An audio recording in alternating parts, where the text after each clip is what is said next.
नमस्कार दोस्तों। कुछ दिन पहले एक मूवी आई थी 12th फेल, जिसको IMDb पर इंडिया की सबसे ज़्यादा रेटिंग भी मिली। ये कहानी है भारत के एक फेल्ड आदमी की, जो कि बाद में जाकर इंडिया की सबसे बड़ी जॉब, जो कि हर एक भारतीय का सपना होता है, यूपीएससी की एग्ज़ाम क्रैक करते हैं। तो उस शख्स का नाम है मनोज कुमार शर्मा। ये रहने वाले हैं MP के मुरैना जिले के बेलगांव के। इस कहानी को डायरेक्ट किया है बॉलीवुड के मंझे हुए डायरेक्टर विधु विनोद चोपड़ा ने, जिन्होंने और भी काफ़ी सारी मूवीज डायरेक्ट की हैं, जो कि लास्ट में एक मैसेज देकर जाती हैं। तो ऐसी ही कहानी है 12th फेल की। दरअसल कहानी शुरू होती है मनोज कुमार शर्मा के घर से, जहां पर मनोज कुमार अपने घर की छत पर बैठकर एग्जाम के लिए चिट तैयार करते हैं, ताकि कैसे न कैसे पास हो जाएं। जहां पर घर के आंगन में उनकी दादी बैठी हुई होती है और पास में ही उनके पिताजी रामवीर जी बैठे होते हैं, और नीचे उनके भाई और माँ और एक छोटी बहन काम कर रही होती है। उसी टाइम पोस्टमैन एक पोस्ट लेकर आते हैं, जिसमें उनके पिताजी रामवीर का सस्पेंशन ऑर्डर होता है। वो एक बाबू की नौकरी किया करते हैं और सस्पेंशन केवल उनकी ईमानदारी की वजह से। दरअसल होता यह है कि वहां के विधायक अनाज घोटाले की एक फाइल पर साइन करवाना चाहते हैं, और उसमें साथ देते हैं लोकल पुलिस थाने के पुलिस वाले। तो इस मैटर में पुलिस वाले रामवीर पर दबाव बनाते हैं कि इस फाइल पर साइन करने ही होंगे। तब रामवीर उसका अपोज करता है कि घोटाला करो तुम और साइन करूं मैं ऐसे साइन करने वाला नहीं हूं, और ना ही मुझे कोई ऐसा हिस्सा चाहिए। तब उनके बीच में कोई तनातनी हो जाती है, और वहां पर रामवीर आवेश में आकर पुलिस वाले पर चप्पल उठा देते हैं। और इसमें एक बड़ा ही मजेदार डायलॉग है कि पहली बार मेरे पर किसी ने चप्पल उठाई है, तो वहीं दूसरी बार भी रामवीर वहां पर चप्पल उठा देते हैं, ये कहते हैं कि ले दूसरी बार भी ले। तो इस ईमानदारी की वजह से उनका सस्पेंशन ऑर्डर आ जाता है। और जब पोस्टमैन उनके घर पर सस्पेंशन ऑर्डर लाता है, तो उनकी माँ का भी बड़ा ही अक्खड़ स्वभाव था। वो कहती हैं कि दुनाली ला, मतलब बंदूक ला और इसको मार। तो इतने में ही बड़ा वाला पोता अंदर से दुनाली निकाल के लाता है, जो कि उनके स्वर्गीय सूबेदार दादाजी की थी। लेकिन उसकी माँ, मतलब रामवीर की पत्नी, उसमें बीच बचाव कर लेती है और गोली लगने से पोस्टमैन को बचा लेती है। तब कॉल करके पुलिस को बुलाया जाता है और वहां पर सस्पेंशन ऑर्डर चिपकाया जाता है और रामवीर को सस्पेंड कर दिया जाता है। इधर रामवीर अपने स्ट्रगल के लिए, कमाई के लिए शहर में निकल जाते हैं, और उधर गांव में 12th की एग्जाम में मनोज शर्मा चिट करते हुए पकड़े जाते हैं, क्योंकि वहां के लोकल DSP दुष्यंत सिंह बेहद ही ईमानदार होते हैं। तो जब दुष्यंत सिंह स्कूल आते हैं, तो वहां पर प्रिंसिपल उनको रिश्वत देने की कोशिश करते हैं और कहते हैं कि ये जमी जमाई व्यवस्था है, यहाँ के विधायक का काम है, ये स्कूल उन्हीं के इशारे पर चलती है, तो आप ऐसा ना करें। इस पर दुष्यंत सिंह प्रिंसिपल को अरेस्ट कर लेते हैं, और स्कूल में चीटिंग न होने देने की वजह से 12th के सभी बच्चे फेल हो जाते हैं। अब परिवार पर आए आर्थिक बोझ के कारण दोनों जुगाड़ चलाने लगते हैं, लेकिन वहां के लोकल विधायक की दादागिरी की वजह से वो जुगाड़ चलाने में भी असमर्थ रहते हैं, क्योंकि वो लोकल विधायक उस एरिया में किराए में बस सर्विस भी देता था। तो उनकी सवारियों में कमी आने की वजह से उन्होंने अवैध तरीके से जुगाड़ को बंद करवा दिया और दोनों भाइयों को अंदर जेल में डलवा दिया। तो वहां पर जब पुलिस वाले दोनों भाइयों से ज्यादती कर रहे होते हैं और बड़े भाई को बेरहमी से मार रहे होते हैं, तो मनोज शर्मा ने कहा कि मत कीजिए ऐसा, नहीं तो बहुत बुरा हो जाएगा। तब पुलिस वाला कहता है कि कर क्या लेगा तू? तो उसने आवेश में आकर कह दिया कि दुनाली मार दूंगा। तो पुलिस वाले ने उसको चैलेंज दिया कि या तो तू लिया दुनाली मार दे, नहीं तो मैं इसको मार दूंगा। तब वहां पर मनोज शर्मा ने बड़े ही समझदारी से काम लिया, और वो घर से दुनाली लाने के बजाय दुष्यंत सिंह के घर चले गए रात को ही, और वहां पर उनको सारी आपबीती बताई। दुष्यंत सिंह ने थाने में आकर दोनों भाइयों को रिहा कर दिया, और जाते टाइम जब उनको लिफ्ट दी, तो मनोज शर्मा उनसे इम्प्रेस होकर कहने लगे कि मुझे भी आपके जैसा बनना है। तो उन्होंने केवल एक बात कही कि आपको चीटिंग छोड़नी होगी। बस ये बात उनके घर कर गई। दुष्यंत सिंह की इसी बात ने मनोज शर्मा को एक चट्टान जैसी मजबूती दी। अब वो दिन रात पढ़ाई करने में जुट गया। इधर दुष्यंत सिंह का ट्रांसफर हो जाता है, क्योंकि वो सिस्टम से लड़ रहा होता है, तो लोकल विधायक उनका ट्रांसफर करवा देते हैं। अब एग्जाम की जमी जमाई व्यवस्था वही, सारे बच्चों को चीटिंग करवाई जाती है, पास हो जाते हैं, लेकिन मनोज शर्मा बिना चीटिंग के पास होते हैं और 12th क्लास में 3rd डिवीजन से। मनोज शर्मा के दिमाग में हमेशा यही चलता रहा कि जैसे तैसे मुझे केवल और केवल DSP बनना है, चाहे कुछ भी हो जाए। इसके लिए उन्होंने घर वालों को भी कन्विंस किया और सारे घर वाले इसके लिए तैयार हो गए।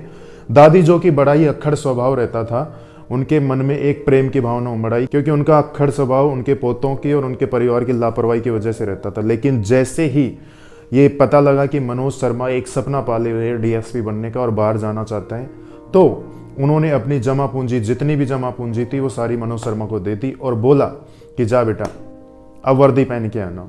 मनोज शर्मा वहाँ से निकल लेते हैं और ग्वालियर के लिए चल देते हैं। ग्वालियर जो कि एमपी में ही स्थित है, वहाँ के लिए चल देते हैं पीसीएस के लिए। लेकिन होता यह है कि जब वो ग्वालियर के लिए जाते हैं तो बस में नींद आ जाने की वजह से वहाँ पर एक महिला जो कि उनसे पहले बोल रही होती है, उनका बैग चुरा कर ले जाती है। जब ग्वालियर आता है और उनकी नींद खुलती है तो पता चलता है कि बैग तो चोरी हो गया। अब वो रोने लगते हैं और बुरी तरह छटपटाने लगते हैं कि आखिर मेरा क्या होगा। और साथ ही उनको इस समस्या का भी सामना करना पड़ा कि वित्तीय बोझ की वजह से गवर्नमेंट ने 3 साल के लिए पीसीएस पर प्रतिबंध लगा दिया। अब तो जैसे मनोज के घुटने टूट गए हों, पूरी उम्मीद धराशायी हो गई। वो इधर उधर भटकता रहा, लेकिन उसने तय कर लिया कि मैं घर नहीं जाऊंगा, घर तभी जाऊंगा जब यहाँ से कुछ बन जाऊंगा। तो 3 दिन तक इधर उधर भटकने के बाद जब उसकी भूख भी जवाब देने लगी तो एक ढाबे वाले के पास जाता है और कहता है कि बदले में मैं आपका कुछ भी काम कर दूंगा, लेकिन मुझे प्लीज खाना दे दीजिए। ढाबे वाला बड़ा ही दयालु होता है और उसने मनोज को खाने के लिए थाली दे दी। लेकिन जैसे ही मनोज खाकर उठता है, ढाबे वाले को बोलता है कि अब बताइए कोई भी काम करने को तैयार हो। तो ढाबे वाला बड़ा ही दयालु था, उसने मना कर दिया कि कोई ज़रूरत नहीं है, आप भूखे थे इस वजह से मैंने दे दिया। लेकिन मनोज हट पकड़ कर बैठ गया है कि मुझे कोई काम बताइए कि मैं फ्री में नहीं खा सकता, क्योंकि वो स्वाभिमानी था। तो इतने में ही उसी बेंच पर खा रहा प्रीतम पांडे, जिसका इस मूवी में बहुत ही बड़ा रोल है, वो कहता है कि भाई मैं दे दूंगा, कोई बात नहीं, मुझे अपना दोस्त समझ ले। तो इसी इंसिडेंट में उनकी दोस्ती हो जाती है। और इतने में ही जब प्रीतम पांडे अपने घर पर कॉल करके बताता है कि यहाँ 3 साल के लिए पीसीएस पर प्रतिबंध लग गया, तो उनके पापा ने बोला कि जाओ दिल्ली और यूपीएससी के लिए तैयारी करो। ये बातें वो मनोज शर्मा को बताते हैं। तो मनोज शर्मा पूछते हैं कि ये क्या होता है, आईपीएस वगैरह। तो हंसने लगते हैं कि भाई आईपीएस बनने जा रहे हो, यूपीएस पीसीएस के लिए आ गए, यूपीएससी के लिए आ रहे हो, लेकिन आपको ये नहीं पता कि ये क्या होते हैं। तो उनको बताते हैं और वहाँ पर दिल्ली चले जाते हैं। तो एक गोलू टाइप के बच्चे से वहाँ मुलाकात होती है, तो और वो बात ही बातों में उनको गौरी भैया के घर ले जाते हैं। अब गौरी भैया कौन है? गौरी भैया एक यूपीएससी एस्पिरेंट हैं जो कि वहीं पर रहते हैं और जो भी न्यू कमर आते हैं उनकी हेल्प करते हैं, स्पेशली हिंदी मीडियम वालों की, क्योंकि इंग्लिश मीडियम वाले तो हेल्प लेने के लिए आते ही नहीं थे। दरअसल बात ये थी, इंग्लिश मीडियम वालों को हिंदी मीडियम वालों से कोई मतलब ही नहीं रहता था। तो जितने भी हिंदी मीडियम के बच्चे थे वो छोटे मोटे गाँवों से, कस्बों से वहाँ पर आते और जैसे भी उनको ज़रूरत पड़ती गौरी भैया उनकी मदद करते। तो वो गोलू सा बच्चा प्रीतम पांडे और मनोज को गौरी भैया के पास ले गया। अब यहाँ पर कहानी को डायरेक्टर विधु विनोद चोपड़ा ने बड़े ही गहराई से पेश किया है। उन्होंने यहाँ पर ये दोनों चीज़ें बताई हैं। पहली चीज़ कि यहाँ पर गौरी भैया और मनोज शर्मा, प्रीतम पांडे, इनके बीच में एक बात होती है जहां पर पता चलता है कि उन्हें मनोज शर्मा और प्रीतम पांडे को केवल 4 अटेम्प्ट मिलेंगे, जबकि गौरी भैया को 6 अटेम्प्ट मिलते हैं। और ये उनका 6ठा अटेम्प्ट था जिसमें वो प्रीलिम्स और मेंस क्लियर कर चुके होते हैं। अब उनका इंटरव्यू बाकी है। हालांकि दुर्भाग्यवश वो इंटरव्यू में फेल हो जाते हैं और यूपीएससी क्रैक नहीं कर पाते। लेकिन यहाँ पर उनके बीच में जो कन्वर्सेशन होती है उस बात को भी विधु विनोद चोपड़ा ने बड़े ही गहराई से पेश किया है, जो कि मुख्यतः होती है आरक्षण को लेकर। हालांकि यहाँ पर आरक्षण को लेकर कोई मुद्दा नहीं बनाया गया, लेकिन उस छोटी सी बात में कह दिया जाता है कि प्रीतम पांडे और मनोज शर्मा की तरफ से बोला जाता है कि हमें तो 4 अटेम्प्ट मिलते हैं, लेकिन गौरी भैया की तरफ से 6ठा अटेम्प्ट, ये 6ठा अटेम्प्ट था। तो उन्होंने कहा कि भैया ये क्या, हमें तो केवल 4 ही अटेम्प्ट मिले। तो गौरी भैया ने मजाक में कहा, क्यों आपको दिक्कत है क्या? अरे भाई हम पिछड़े हुए वर्ग से हैं। तो यहाँ पर विधु विनोद चोपड़ा ने इस बात को भी गहराई से समझाया है कि यहाँ जनरल को 4 और बाकी लोगों को 6 अटेम्प्ट मिलते हैं। तो इसमें उन्होंने आरक्षण के अंतर को भी समझाया है। साथ ही जब फाइनल रिजल्ट आता है तो यूपीएससी का टॉपर होता है एक इंग्लिश मीडियम स्टूडेंट जो कि इंग्लिश झाड़ रहा होता है। तो प्रीतम पांडे उनसे इम्प्रेस होकर उसे अपना गुरु बना लेते हैं। हालांकि प्रीतम पांडे इसमें बिल्कुल ही बेहद ही फ्रैंक बंदा रहता है, लेकिन मनोज शर्मा गौरी भैया को छोड़कर नहीं जाता। मनोज शर्मा कहता है कि मुझे बनना है, कैसे भी भैया आप बताओ। इसी इंसिडेंट के बीच गौरी भैया बताते हैं कि लगभग प्रीलिम्स की एग्जाम देते हैं 2 लाख स्टूडेंट्स हिंदी मीडियम के बच्चे, और उनमें से फाइनल एग्जाम क्रैक कर पाते हैं केवल 25 से 30 बच्चे। डायरेक्टर विधु विनोद चोपड़ा ने इस बात को भी बहुत गहराई से समझाया है कि यूपीएससी में इंग्लिश मीडियम का कहीं ना कहीं बहुत बड़ा हवा है। हिंदी मीडियम के एस्पिरेंट्स कहीं ना कहीं उनसे पीछे पिछड़ जाते हैं। हालांकि मेरा ये कहना नहीं है इसमें, क्योंकि ये उस दौर में बनाई गई थी और आज वो काफ़ी हद तक बदल चुका है। अब हिंदी मीडियम के बच्चे भी बहुत ज़्यादा सिलेक्ट होने लगे हैं और अच्छी खासी रैंक लेकर आने लगे हैं।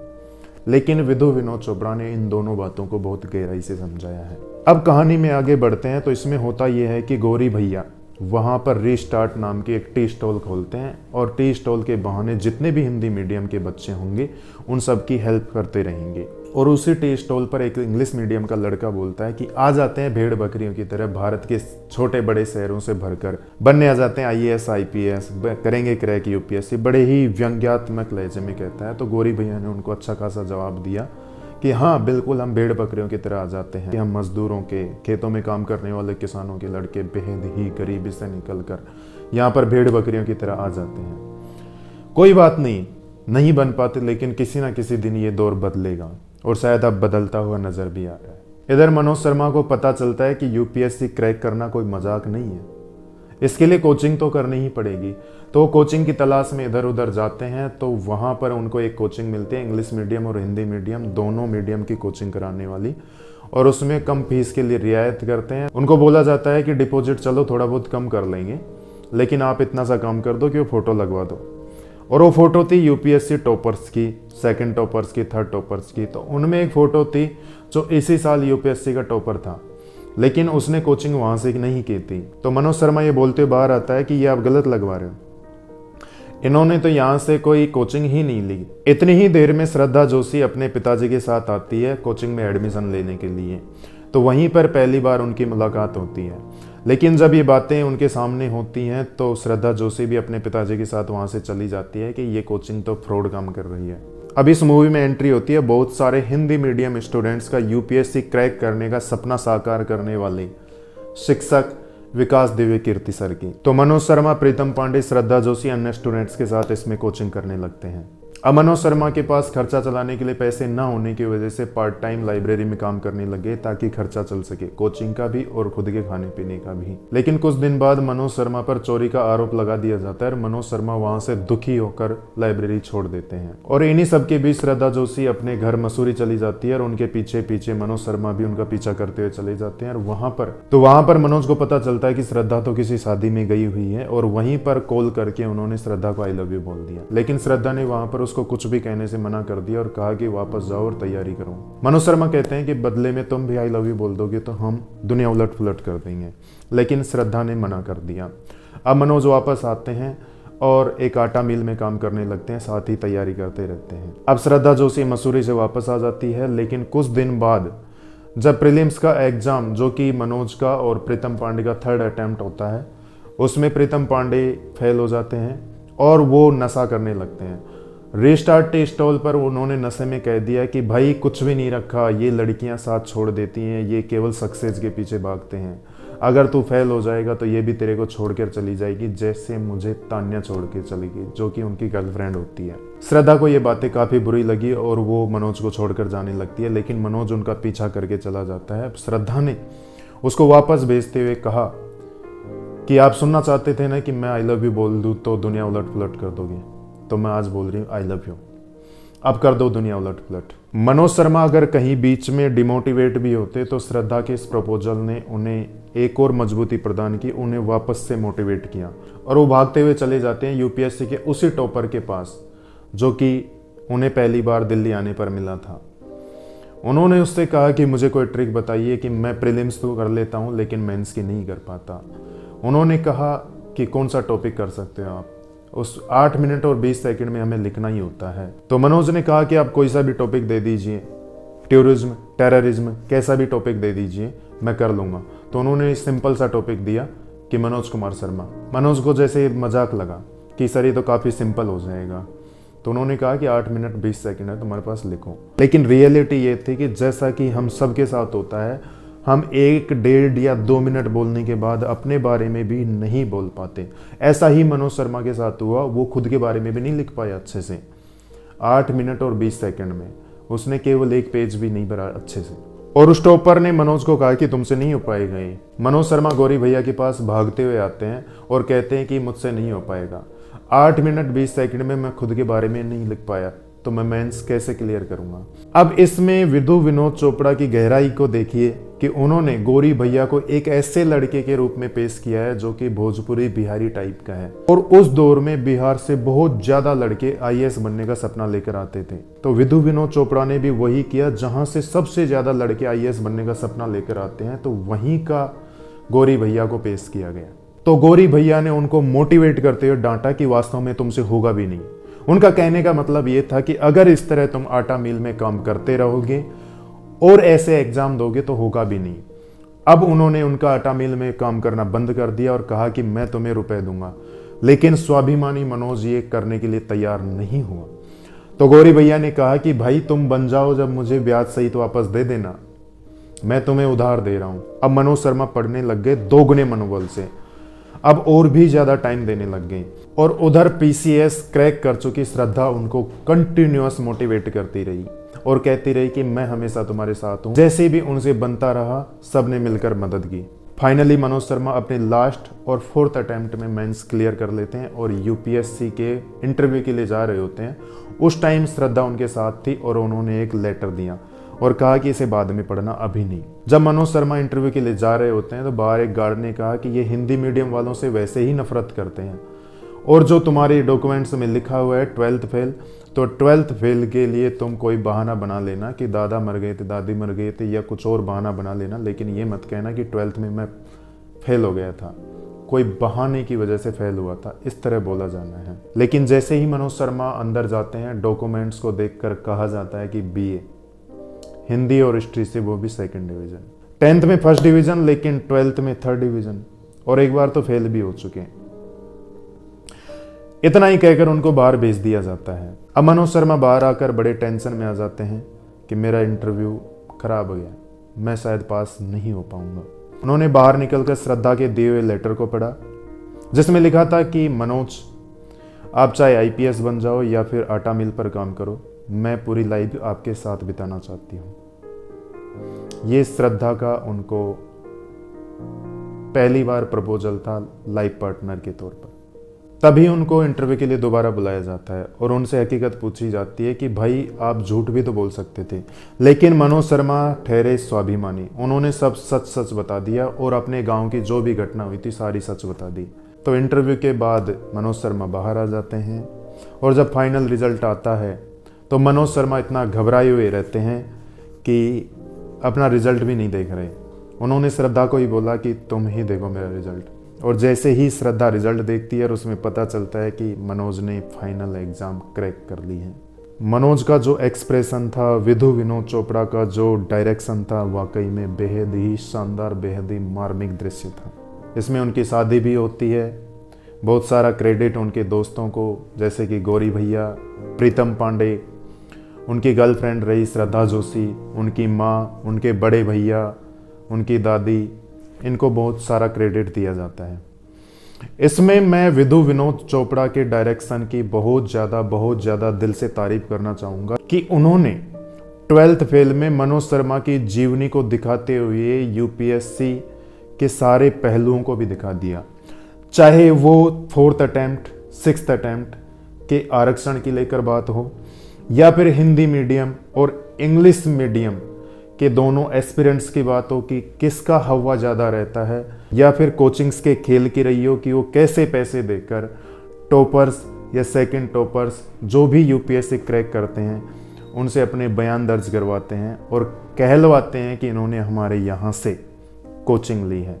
उन्होंने इसमें यह भी दिखाया कि उस दौर में बिहार से ज़्यादा लड़के आते थे। मंझे हुए डायरेक्टर विधु विनोद चोपड़ा ने यूपीएससी और उनके एस्पिरेंट्स की हर एक स्ट्रगल को, उनकी कहानी को बहुत अच्छे से पेश किया है। उन्होंने इस रियल स्टोरी के माध्यम से हिंदी मीडियम के बच्चों को भी बहुत बड़े स्तर तक मोटिवेट किया है कि एक 12th फेल लड़का जो कि हिंदी मीडियम से होकर आईपीएस बन सकता है, तो आप क्यों नहीं।